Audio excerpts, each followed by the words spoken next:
الحمدللہ وحدہ والصلاة والسلام علی من لا نبی بعدہ وعلی آلہ واصحابہ الذین اوفوا عہدہ اما بعد۔ موجودہ صورتحال میں کرونا وائرس کی شکل میں ایک مصیبت سے ملک پاکستان کی عوام اور آقا کریم علیہ السلام کی امت دوچار ہے۔ اس حوالے میں اور اس سلسلہ میں اس صورتحال میں کثرت سے ذکر الہی کی مجالس کو گھروں میں اپنی انفرادی مجالس میں منعقد کرنا اہل ایمان کا اہم فریضہ ہے۔ اسی سلسلہ میں علماء اہل سنت و جماعت نے ایک اہم اعلان فرمایا کہ تمام لوگ اپنے گھروں میں، اپنی دکانوں میں، اپنی اپنی جگہوں میں اذانیں پڑھیں تاکہ اذان دینے سے رحمت الہی کا اور قرب الہی کا نزول ہو۔ اور دوسری طرف ایک نیا طرز عمل دیکھنے میں آیا کہ اسی اذان دینے کو شرک اور بدعت کے نعروں سے پہچانا جانے لگا اور کہا جا رہا ہے کہ یہ تو بدعت ہے، یہ کرو گے تو عذاب زیادہ ہو جائے گا، لا حول ولا قوت الا باللہ العلی العظیم۔ جبکہ اذان قرب الہی کا ایک ذریعہ ہے۔ اور دوسرا فتنہ جو کہ اس دور حاضر کا عظیم دجالی فتنہ، مرزا ثانی مرزا غلام احمد قادیانی کا ایک جانشین انجینئر محمد علی مرزا کی صورت میں، جو کہتا ہے کہ یہ تو احناف کے انہوں نے مولویوں نے خود ہی گھروں سے نکال لیا ہے، قرآن و سنت سے اس کا دور دور تک کوئی تعلق نہیں ہے۔ میرے بھائیو، قرآن و سنت کا تو اس سے کوئی دور دور تک تعلق نہیں ہے۔ بیسیکلی یہ حنفی علماء اور بزرگان دین کی ایجاد کی گئی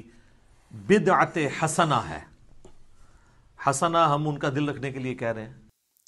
آج ہم آقا کریم علیہ الصلاۃ والسلام کے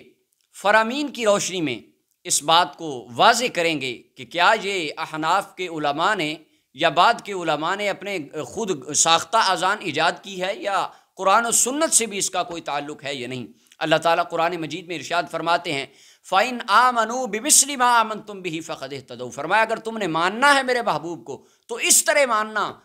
جس طرح میرے محبوب علیہ السلام کے صحابہ نے ماننا ہے، جیسے صحابہ کرام نے آقا کریم علیہ السلام سے دین لیا ہے۔ اب سوال یہ اٹھایا جاتا ہے کہ صحابہ کرام سے اس کی کوئی اصل نقل ہے یا نہیں۔ تو اس سلسلہ میں پہلی روایت صحیح مسلم کی روایت ہے۔ یہ بعض احباب نے سیاہ ستہ کا بڑا جھنڈا علم بلند کیا ہوتا ہے، کہتے ہیں باقی تو ہم کسی حدیث کو مانتے ہی نہیں ہیں، صرف سیاہ ستہ میں دکھاؤ۔ اور صحیح مسلم کے مقدمات وہ دجال جہل بھی چھپا کر پرنٹ کروا کر لوگوں میں تقسیم کرتا ہے، اسے کوئی یہ بھی حدیث بتائے، یہ روایت بھی اس کو پڑھ کے سنائی جائے۔ امام مسلم رحمۃ اللہ علیہ اپنی صحیح مسلم کی جلد نمبر 1 پیج نمبر 167 پر اس حدیث مبارکہ کو نقل فرماتے ہیں، اور اس حدیث کو مسند ابی عوانہ میں نقل کیا گیا، اور امام بیہقی نے اس کو شعب الایمان میں نقل فرمایا، اور اس کے علاوہ امام نووی رحمۃ اللہ علیہ نے کتاب الاذکار میں اس حدیث مبارکہ کو لکھا، اور امام بغوی نے شرح السنہ میں اس حدیث کو نقل فرمایا۔ مسلم شریف کی روایت ہے وعن سہیل رضی اللہ عنہ قال ارسلنی ابی الی بنی حارثہ، جناب سہیل رضی اللہ عنہ فرماتے ہیں میرے والد نے مجھے بنو حارثہ کی طرف بھیجا، اور ان کے والد کون ہیں؟ ان کے والد گرامی کا پورا نام ابو صالح السمان زکوان بن عبداللہ رضی اللہ تعالیٰ عنہ، یہ ام المومنین سیدہ جویریہ رضی اللہ تعالیٰ عنہا کے غلام تھے، المتوفہ 101 ہجری۔ یہ فرماتے ہیں ان کے بیٹے کی بات ہے، انہوں نے اپنے بیٹے کو بھیجا بنو حارثہ کی طرف، اور صحیح مسلم کے الفاظ ہیں ان کے بیٹے حضرت سہیل فرماتے میرے ابا جان نے مجھے بنو حارثہ کی طرف بھیجا، ومعی غلام لنا، اور میرے ساتھ ایک لڑکا تھا، جوان تھا، فناداہ منادم من حائط باسمہ، تو وہ حضرت سہیل فرماتے ہیں جو میرے ساتھ جوان تھا، ہم جا رہے تھے تو ایک دیوار کے اوپر سے اس کو کسی نے آواز دی، فاشرف الذی معی علی الحائط، جو بندہ میرے ساتھ تھا وہ دیوار کی طرف متوجہ ہوا کہ کس نے مجھے آواز دی ہے، فلم یرا شیئا، تو دیوار پر کوئی آواز دینے والا نظر نہ آیا۔ اب اہل عقل جانتے ہیں کہ کوئی بندہ، دو آدمی ایک ویرانے راستے پہ جاتے ہوں، پیچھے سے کوئی ان کا نام لے کر آواز دے، جب پیچھے دیکھا جائے تو بندہ ہی کوئی نہ نظر آئے، لوگ ڈر جاتے ہیں، انسان کا دل خوف زدہ ہو جاتا ہے، تو یہ جوان بھی ڈر گئے۔ تو فرماتے ہیں جب میں واپس آیا فذکرت ذلک لابی، حضرت سہیل فرماتے میں نے آ کے اپنے والد کو یہ بات بتائی، فقال لو شعرت انک تلقى هذا لم ارسلک، تو حضرت سہیل کے والد ابو صالح السمان زکوان بن عبداللہ فرمانے لگے بیٹے اگر مجھے پتا ہوتا کہ تمہارے ساتھ یہ معاملہ پیش آئے گا میں تو تمہیں کبھی بھی نہ بھیجتا، لیکن ہاں آج کے بعد میری ایک نصیحت یاد رکھنا، ولیکن اذا سمعت صوتا فنادی بالصلاۃ، یہ نبی اکرم صلی اللہ علیہ وسلم کے تابعی جن کے بارے میں حضور نے فرمایا تھا بہترین میرا زمانہ ہے، ثم الذین یلونہم ثم الذین یلونہم، جن کے زمانے کو آقا کائنات صلی اللہ علیہ وسلم نے بہترین زمانہ فرمایا، وہ اپنے بیٹے کو نصیحت فرماتے ہیں بیٹا اگر کوئی ایسا معاملہ آئے تم ڈر جاؤ، شیطان کی طرف سے کوئی معاملہ پیش آ جائے، دل خوف زدہ ہو جائے، فرمایا بیٹے فوراً اذان دیا کرو، اس وقت اذان پڑھو، کیوں؟ فرمایا فإنی سمعت ابا ہریرہ رضی اللہ تعالی عنہ یحدث عن رسول اللہ صلی اللہ علیہ وسلم، میں نے جناب ابو ہریرہ سے سنا تھا، انہوں نے آقا کریم علیہ السلام کی ایک روایت بیان کی، وہ فرماتے ہیں انہ قال، آقا کریم علیہ السلام نے فرمایا ان الشیطان اذا نودی بالصلاۃ ولا، جب اذان دی جاتی ہے شیطان اس جگہ سے بھاگ جاتا ہے، رحمت الہی کا نزول ہوتا ہے۔ یہ آقا کریم علیہ السلام کے تابعین، صحابہ کرام سے تعلیم لینے والے، صحابہ کرام کی مجلسوں میں بیٹھنے والے اپنے بیٹوں کو نصیحتیں کر رہے ہیں، اپنے ماننے والوں کو، اپنے ملنے والوں کو یہ نصیحت کر رہے ہیں کہ مشکل وقت آئے جب ڈر جاؤ تو اذان دیا کرو۔ چاہیے تو یہ تھا کہ علماء کرام تمام مکاتبہ فکر کے، یہ کسی ایک مکتبہ فکر کا مسئلہ نہیں ہے، یہ پوری امت محمدیہ کا مسئلہ تھا، چاہیے تو یہ تھا کہ کہا جاتا کہ لوگوں اذانیں دو، نمازیں پڑھو، نوافل کا اہتمام کرو، استغفار کا اہتمام کرو، بجائے اس بات کے شرک و بدعت کی مشینوں کے اندر آقا کریم علیہ السلام کی امت کو پیسا جانے لگا، حالانکہ اس کے شواہد رحمت کائنات صلی اللہ علیہ وسلم کے آثار میں موجود ہیں، صحابہ کرام کی تعلیمات ہیں۔ پھر ایک اور نیا علم بلند کیا جاتا ہے کہ جی صحابہ کرام سے کوئی ایسی بات منقول ہے کہ انہوں نے کوئی ایسی حدیث یا ایسی روایت بیان کی ہو، تو اس سلسلہ میں دوسری روایت، دوسری حدیث مبارکہ جس کے راوی جناب سیدنا انس رضی اللہ تعالی عنہ ہیں، اور اس حدیث مبارکہ کو امام طبرانی رحمۃ اللہ علیہ نے معجم الکبیر میں نقل فرمایا، جلد نمبر 1 ہے اور حدیث نمبر 746 ہے، امام طبرانی معجم الکبیر کے اندر یہ حدیث نقل فرماتے ہیں، اور امام طبرانی رحمۃ اللہ علیہ نے معجم الاوس کی جلد نمبر 2 میں بھی اس حدیث مبارکہ کو نقل فرمایا، اور اس کے علاوہ امام حیثمی رحمۃ اللہ علیہ نے مجمع الزوائد کی جلد نمبر 2 میں اس حدیث مبارکہ کو نقل فرمایا، اور اس حدیث مبارکہ کا نمبر 1847 ہے امام حیثمی کی مجمع الزوائد میں، اور اس کے علاوہ امام ہندی رحمۃ اللہ علیہ نے اس کو کنز العمال شریف کے اندر نقل فرمایا، حدیث نمبر 20879 ہے، اس کو نقل فرمایا گیا، اور اس کے علاوہ امام سیوطی رحمۃ اللہ علیہ نے اپنی کتاب جامع الصغیر کے صفحہ نمبر 29 پہ اس حدیث مبارکہ کو نقل فرمایا، امام طبرانی رحمۃ اللہ علیہ اسے پوری سند کے ساتھ جلد نمبر 1 میں بیان فرماتے ہیں، حضرت جناب انس بن مالک رضی اللہ تعالی عنہ سے یہ حدیث مبارکہ مروی ہے، قال قال رسول اللہ صلی اللہ علیہ وسلم، جناب انس بن مالک فرماتے ہیں آقا کریم علیہ السلام نے ارشاد فرمایا اذا اذن فی قریۃ امنها اللہ من عذابہ ذلک اليوم، حضور نے فرمایا جب کسی بستی میں اذان پڑھی جاتی ہے اللہ تعالیٰ اس بستی کو اس دن عذاب سے امن عطا فرما دیتا ہے، عذاب کو دور کرنے کا ذریعہ اذان ہے، رحمت الہی اور قرب الہی کا ذریعہ ہے، اور بعض احباب یہ کئیوں نے ایک اس بات کا بھی ٹھیکہ لے رکھا ہے کہ نہیں جی یہ تو حدیث ہی ضعیف ہے، یہ تو حدیث صحیح نہیں ہے، ہم نہیں مانتے، یہ حدیث روایت یہ ٹھیک ہی نہیں ہے، حالانکہ اس کے اسماء الرجال پر اگر کوئی بحث کرے تو اس حدیث مبارکہ کی سند میں پہلے راوی جناب انس کے شاگرد صفوان ابن سلیم ہیں، امام ابن حجر اسقلانی فرماتے ہیں یہ راوی ثقہ راوی ہے، اور امام احمد بن حنبل رحمۃ اللہ علیہ فرماتے ہیں یہ راوی ثقہ راوی ہے۔ دوسرے راوی عبد الرحمن بن سعد مدنی التابعی ہیں، امام اجلی رحمۃ اللہ علیہ معرفت الثقات میں فرماتے ہیں یہ بھی ثقہ ہے، اور جو احباب علامہ ابن معین اور ابن حجر کے حوالے سے ان پر اعتراض کرتے ہیں اور کہتے ہیں نہیں اس طرح نہیں تو اس طرح، تو امام ابن حجر اسقلانی رحمۃ اللہ علیہ کی تلخیص اٹھا کے دیکھیے، اس کے اندر امام ابن حجر اسقلانی رحمۃ اللہ علیہ بابائے اسماء الرجال نے جنہوں نے لسان الميزان لکھی، تقریب التہذیب لکھی، تہذیب التہذیب لکھی، انہوں نے اپنی التلخیص میں حدیث نمبر 304 اسی عبد الرحمن ابن سعد کی سند سے اسی روایت کو نقل فرمایا، اذا اذن فی قریۃ امنها اللہ من عذابہ ذلک اليوم۔ امام ابن حجر اسقلانی اس روایت کو لکھتے ہیں عبد الرحمن ابن سعد کی سند سے، اور انہوں نے اس پر کوئی جرح نہیں فرمائی۔ اور تیسرے راوی سے حدیث کے بکر ابن محمد القرشی ہیں، یہ کئیوں احباب کو یہ بھی ملتا ہی نہیں ہے یہ بعض احباب یہ اعتراض کرتے ہیں کہ یہ راوی تو ہمیں ملے ہی نہیں ہے۔ بھائی اگر تمہیں نہیں ملے تو یتیم العلم تم ہو، اس میں حدیث کا تو کوئی قصور نہیں ہے، اس میں آقا کریم علیہ السلام کی یہ جو سند کا سلسلہ چلتا ہے اس میں کوئی کوتاہی نہیں ہے، ہمیں جی ملے ہی نہیں۔ یہ جو بکر بن محمد القرشی ہیں، ان کا پورا نام بکر بن محمد بن عبد الوہاب ابی امر القزاز ہے۔ امام دارقطنی سے پوچھا گیا، انہوں نے فرمایا یہ راوی ثقہ راوی ہے۔ اور اس کے علاوہ صاحب تاریخ بغداد نے اپنی تاریخ بغداد میں حدیث نمبر روایت نمبر 4980 اسی بکر بن محمد القرشی ان کی پوری سند سے روایت بیان کی ہے۔ اور اس کے علاوہ ان کے مختلف اسماء تھے، مختلف کنیتیں تھیں، اور قرشی بھی یہی۔ تہذیب الکمال کے اندر جب ان کا ذکر عبد الرحمن ابن سعد ان کے شیخ کا ذکر کیا گیا تو اس کے تحت انہوں نے لکھا روا عنہ اسحاق بن راہویہ و بکر بن محمد القرشی، کہ حضرت عبد الرحمن ابن سعد سے روایت کرنے والے جناب اسحاق ابن راہویہ جنہوں نے سیرت کی پہلی کتاب سیرت اسحاق لکھی وہ ہیں، اور ان کے ساتھ بکر بن محمد القرشی ہیں۔ تہذیب الکمال کے اندر ان کا ذکر موجود ہے۔ اور یہ امام ابن حبان کے بھی استاد ہیں، امام طبرانی کے ڈائریکٹ بھی استاد ہیں۔ بعض روایات میں امام طبرانی علیہ رحمہ ان سے ڈائریکٹ روایت کرتے ہیں، لیکن اس میں روایت میں شیخ الشیخ سے روایت کر رہے ہیں۔ اور آخری راوی اس حدیث کے صالح بن شعیب البصری ہیں۔ اس کے بارے میں یہ سلفیہ اعتراض کرتے ہیں کہ یہ راوی بالکل مجہول الحال ہے، حالانکہ میں ان سلفیوں سے کہتا ہوں تم اپنے گھر کی کتابیں پڑھ لیتے تو تمہیں یہ بات کہنے کی ضرورت نہ پڑتی۔ صالح بن شعیب البصری جو امام بدر الدین عینی علیہ رحمہ نے شرح معانی الاثار کے اسماء الرجال پہ کتاب لکھی، اس کے اندر لکھتے ہیں، فرمایا صالح بن شعیب بن ابان الزاہد البصری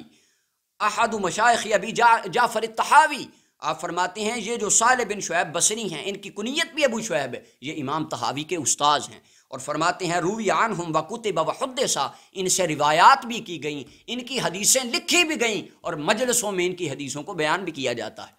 ان کی کیا مجہول الحال ہونے کی بات ہے۔ اور اس کے بعد علامہ ابن بر وہ فرماتے ہیں التمہید لما فی الموطا میں ایک حدیث مبارکہ کے متن کے الفاظ کی تصحیح کرتے ہوئے وہ جو مقابلے میں روایت لاتے ہیں اس کے اندر راوی صالح بن شعیب البصری ہے۔ ان کی سند سے انہوں نے حدیث بیان کی امام ابن عبد البر رحمۃ اللہ علیہ، اور اس کے علاوہ اہل حدیث وہابی حضرات کے بہت بڑے محقق جن کا نام ابو طیب نائف ابن سلا بن علی المنصوری ہے، اور ان کی کتاب ارشاد القاصی ودانی الی تراجم شیوخ الطبرانی جس کو امام ابن تیمیہ کے مکتبہ والوں نے خود شائع کیا، ریاض کے اندر مکتبہ دار القیان والوں نے، اس کتاب کے اندر امام طبرانی کے شیوخ کا وہابی عالم نے ذکر کیا، اور اس کے اندر لکھتے ہیں صالح بن شعیب ابو شعیب حدث عن بکر بن محمد القرشی قلت صدوق، وہ فرماتے ہیں کہ یہ جو صالح بن شعیب ہیں انہوں نے حدیث بیان کی بکر بن محمد القرشی سے، اور یہ راوی بالکل پرفیکٹ اور سچا راوی ہے۔ اب بعد میں اس حدیث کی سند میں کیا بچتا ہے؟ یہ روایت آقا کریم علیہ الصلوۃ والسلام سے بالکل مرفوع اور متصل روایت ہے، اور اس کے بعد کوئی اعتراض باقی نہیں بچتا اس حدیث مبارکہ پہ کہ آقا کریم علیہ السلام نے فرمایا جب اذان پڑھی جائے تو فرمایا شیطان دور ہو جاتا ہے، اور دوسری بات فرمایا اس بستی کو اللہ عذاب سے امن عطا فرما دیتا ہے۔ اور میں پھر عرض کرتا ہوں اہل سنت و جماعت کے نزدیک یہ عمل ایک مستحب عمل ہے، اس کو فرض واجب یا سنت سمجھ کر نہیں دیا جاتا، یہ صرف ایک مستحب عمل ہے، اور اگر کوئی بندہ اذان نہیں دیتا وہ موجب تان نہیں ہے، ہم اس پر تان نہیں کرتے، لیکن ایک طرف دوسرا پہلو ہے کہ جو بندہ اذان دیتا ہے اس کو بھی دینی نہیں دی جاتی، اس کو بھی بدعت کے فتووں میں ڈبو دیا جاتا ہے۔ اور یہ عمل آقا کریم علیہ الصلوۃ والسلام کے صحابہ کے اقوال تک نہیں رہا، صحابہ کرام نے اس پر عمل بھی کیا۔ حضرت ملا علی قاری علیہ رحمہ یہ مرقات المفاتیح شرح مشکات المصابیح کی جلد نمبر 2 پیج نمبر 149 پر اس حدیث مبارکہ کو باب الاذان کے تحت لکھتے ہیں، اور ملا علی قاری وہ شخصیت ہے جو جامع ہے تمام مکاتب فکر کے درمیان۔ آپ حدیث مبارکہ روایت فرماتے ہیں وعن علی رضی اللہ تعالی عنہ، جناب مولا علی رضی اللہ تعالی عنہ سے مروی ہے، فرماتے ہیں رآن النبی صلی اللہ علیہ وسلم حزینا، آقا کریم علیہ السلام نے مجھے دیکھا، میں غمگین تھا، میں پریشان تھا۔ رحمت کائنات صلی اللہ علیہ وسلم نے فرمایا فقال یا ابن ابی طالب انی اراک حزینا، حضور فرماتے ہیں علی مجھے تم پریشان نظر آتے ہو، کسی ٹینشن میں، کسی مصیبت میں لگتے ہو۔ فرمایا فمر بعد اہلک، اپنے گھر والوں میں سے کسی کو کہو یؤذن فی اذنک، وہ تمہارے کان میں اذان پڑھے۔ فرمایا فإنہ درع الہم، اذان کا پڑھنا مصیبتوں کو دور کر دیتا ہے۔ اذان کہنے سے پریشانی دور ہو جاتی ہے، سکون قلبی نازل ہوتا ہے، رب کی رحمت اترتی ہے، اللہ کے قرب کا ذریعہ بنتا ہے۔ جناب مولا علی فرماتے ہیں فجربتہ، میں نے اس کا تجربہ بھی کیا، فوجدتہ کذالک، میں نے اس کام کو اسی طرح پایا جس طرح حضور نے ارشاد فرمایا تھا۔ اذان دینے سے مصیبت دور ہو جاتی ہے۔ پوری امت محمدیہ میں پریشانی کی لہر تھی، علماء نے فرمایا اذانیں دو، یہ ان کو شرک اور بدعت کے فتوے یاد آ گئے، اور انہوں نے شرک اور بدعت کی فیکٹریاں لگا کر فتووں کی کلیشن کوپیں جڑ دیں امت محمدیہ کی طرف۔ اور یہ کام صرف آقا کریم علیہ الصلوۃ والسلام کے صحابہ تک کی محدود نہیں رہا، بلکہ یہ کام تو روز اول سے شروع ہو گیا تھا۔ جناب ہمارے تمام دنیا کائنات کے والد جناب سیدنا آدم علیہ نبینا علیہ الصلوۃ والسلام کے حوالے سے یہ حدیث مبارکہ منقول ہے، اور اس حدیث مبارکہ کو امام ابن عساکر نے تاریخ دمشق کی جلد نمبر 7 کے اندر حدیث مبارکہ کو نقل فرمایا۔ امام ابن عساکر نے پوری سند کے ساتھ اس حدیث کو لکھا، اور حدیث کا نمبر 2042 ہے۔ ابن عساکر تاریخ دمشق کے اندر 80 جلدوں کی یہ کتاب ہے۔ اور اس کے علاوہ علامہ ہندی رحمۃ اللہ علیہ نے کنز العمال شریف کے اندر اس حدیث مبارکہ کو لکھا، جلد نمبر 11 حدیث نمبر 32136 ہے، اس حدیث مبارکہ کو لکھا۔ اور اس کے علاوہ اہل حدیث وہابی حضرات کے چوٹی کے عالم علامہ قاضی شوکانی، جن کی کتابیں مدینہ یونیورسٹی میں پڑھائی جاتی ہیں، انہوں نے اپنی تفسیر فتح القدیر کی جلد نمبر 1 سورہ بقرہ کی آیت نمبر 38 کے تحت حدیث کو لکھا، امام ابن عساکر کے حوالہ سے۔ امام ابن عساکر رحمۃ اللہ علیہ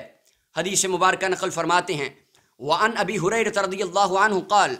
قال رسول اللہ صلی اللہ علیہ وسلم، جناب ابو ہریرہ رضی اللہ تعالیٰ سے مروی حدیث مبارکہ، آقا کریم علیہ السلام نے ارشاد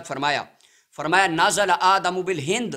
آدم علیہ السلام ہند میں اترے، واستوحشا، جب جنتوں کو چھوڑ کے آئے، وہاں پر فرشتوں کے جرمٹ میں رہنے والے، اللہ تعالیٰ کی ناز و نعمتوں میں رہنے والے، جب دنیا پہ آئے، دنیا پہ مکان کوئی نہیں، انسان کوئی نہیں، جاننے والا بندہ کوئی نہیں، تو آپ کو گھبراہٹ ہونے لگی، آپ کا دل اچاٹ ہو گیا دنیا سے۔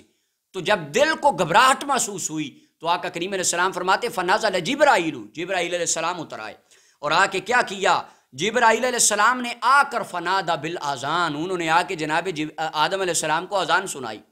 جناب آدم علیہ السلام کے سامنے اذان پڑھی، اور اذان میں کلمات کون سے پڑھے جو آج ہم پڑھ رہے ہیں؟ اللہ اکبر، اشہد ان لا الہ الا اللہ مرتین واشہد ان محمد رسول اللہ مرتین، دو مرتبہ یہ کلمات پڑھے۔ جب انہوں نے اشہد ان محمد رسول اللہ پڑھا تو جناب آدم علیہ السلام فرمانے لگے ما محمد، اے جبریل یہ محمد کون ہیں؟ تو جناب جبریل علیہ السلام نے عرض کی آخر ولدک من الانبیاء، نبیوں کی لڑیوں میں سے، انبیاء کی صف میں سے آپ کے آخری بیٹے کا نام اللہ تعالیٰ نے محمد رسول اللہ صلی اللہ علیہ وسلم رکھ دیا ہے۔ یعنی ختم نبوت کا تاج پہن کر دنیا پہ آنے والے آقا کریم علیہ الصلوۃ والسلام کی ذات ہے۔ اب آقا کریم علیہ الصلوۃ والسلام کی اس حدیث مبارکہ میں کتنا لطف ہے۔ آپ نے فرمایا تھا اوتی تو جوامع الکلم، میری باتوں کے الفاظ تھوڑے ہیں، معانی زیادہ ہیں۔ حدیث ایک ہے، اس میں رد ہے مرزا اول دجال قادیانی کا کہ حضور کے بعد کوئی دوسرا نبی نہیں آئے گا، اور دوسرا رد مرزا ثانی مرزا قادیان کے جانشین اور خلیفہ کا دجال جیلمی کا کہ یہ اذانیں انہوں نے گھر سے نہیں نکالی، یہ تو آدم علیہ الصلوۃ والسلام دنیا سے آئے تب سے شروع ہو گئی تھی۔ اور اہل عقل، ہر عقل والا بندہ ان دلائل کی روشنی میں یہ بات سمجھے گا۔ اچھی اولاد وہ ہوتی ہے جو ماں باپ کے تجربوں سے سبق حاصل کرے، اور گندی اولاد کی ہم آج بات ہی نہیں کریں گے۔ آقا کریم علیہ السلام کے اس فرمان کی روشنی میں یہ بات روز روشن کی طرح واضح ہے۔ مصیبت کا وقت آئے، گھبراہٹ کا وقت آئے، انسان ڈر جائے، خوف و ہراس پیدا ہو جائے، رب سے دوری بن جائے، اذان پڑھو، اللہ کی رحمت بھی نازل ہوگی اور اللہ تعالیٰ اپنا قرب بھی عطا فرمائیں گے۔ اور بعض احباب کو اس کی سند پر بھی بات کرنے کا موقع مل سکتا ہے۔ اس کے تمام راوی ثقہ اور صدوق راوی ہیں ماں سوائے ایک راوی کے، جس کا نام علی بن یزید بہرام ہے۔ یہ راوی مجہول الحال ہونے کا اس پر بھی اعتراض کیا جاتا ہے کہ یہ راوی تو مجہول الحال ہیں۔ میں ان تمام خوارج سے اور سلفیوں سے کہتا ہوں، اگر یہ راوی مجہول الحال ہیں تو علامہ البانی نے سلسلۃ الصحیحہ کی حدیث نمبر 426 میں اس کی سند کیوں بیان کی؟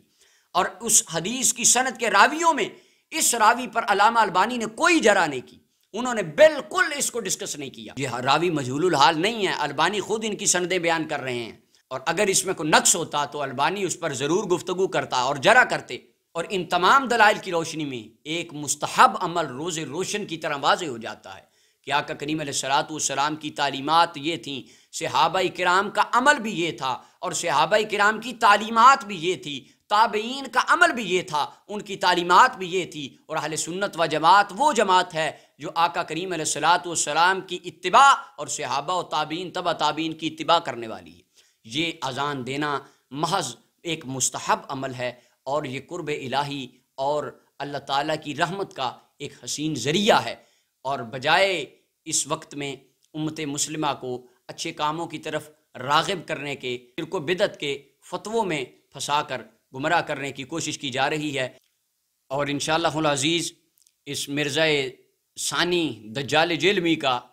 جو علماء اہل سنت اور اہل سنت کے مسلمات عقائد پر یہ بند کمرے میں کنڈی لگا کر وار کرتا ہے، انشاءاللہ قرآن و سنت کی روشنی میں اور دلائل کی روشنی میں ہم امت محمدیہ کے سامنے یہ لائیں گے کہ یہ ایک دجالی فتنہ ہے، جو ایک کذاب آدمی بند کمرے میں کنڈی لگا کر یہ امت محمدیہ گمراہ کرنے کی کوشش کر رہا ہے۔ ہم نے اپنے ادارے کے گارڈز کو یہ ہدایات نہیں دی کہ ہمارے ادارے میں کوئی عالم نہ آئے، کوئی بندہ نہ آئے، کوئی ہم سے بات نہ کرے، جیسا کہ اس نے دے رکھی ہیں بابی مفتوح ما دمت حیا، اور اگر اس کا ترجمہ بھی نہ آئے تو یہ دجال جیل بھی کو چاہیے کو کرائے کا بندہ لے کر اس کا ترجمہ کروا لے، اردو کے ترجمے پڑھ پڑھ کے اور ان کے خود ساختہ معنی و مفہوم بنا کر امت محمدیہ کو گمراہ کرنا اور بات ہے، اور قرآن و سنت کے دلائل کی روشنی میں آ کر آمنے سامنے بیٹھ کر بات کرنا اور بات ہے۔ اللہ تعالیٰ آقا کریم علیہ السلام کی امت کو تمام گمراہیوں سے بچنے کی توفیق عطا فرمائے، اور قرآن و سنت کے روشن دلائل میں اپنے اعمال کو درست رکھنے کی توفیق عطا فرمائے۔ وآخر دعوانا الحمدللہ رب العالمین۔